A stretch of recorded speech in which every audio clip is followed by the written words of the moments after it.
up your home to artists na alam naman natin na hindi masyadong madami yung nagbibigay sa kanila ng doors pagdating sa mga ganyan?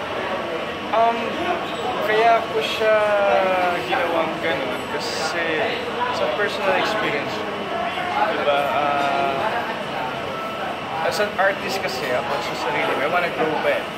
In order to grow, you have to surround yourself and be with art people na mga artists din. Kasi matatalino yung mga maraming magagaling. Exchange knowledge, wisdom, and talk about travel. Alam mo na yun. So, naging parang artist safe yung bahay mo kasi nakita ko na mag-garahe, maging mural ng garahe mo done by an artist and yung receiving area was parang fashion lounge, diba? Yes, you can see the sound system, even musicians are welcome. Definitely, ako gusto ko sa mga ang gusto ko rin mga mainstream actors, mainstream artists na makadalo doon in order for them to makahalubili yung mga independent artists. Kasi na-experience ko na how blessed I am. What type of artist yung na-invite sa mga bahay? Yung mga field nila? Any kind. Stage? Theater actor, film actor,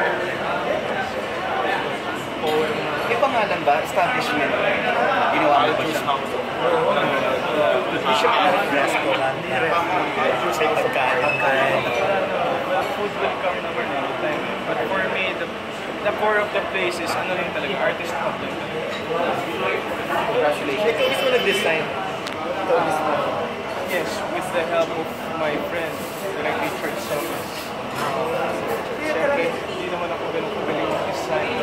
Kailan nagsimula yung inspirasyon na mag-establish na parang artist hub sa When it started, when I had time for myself, talaga parang to think and travel. Nag-travel na ako, lumaking kaalaman ko, and I feel like artist na dito sa Quezon City sa it's not open to everyone. Gusto ko lang sabihin, ang inspiration Siyempre, pupunta na kami mamaya. Ito mong lahat ng learnings na ito, gamit ko pa when you were doing your it's my whole journey. Bata pa ako, my whole journey.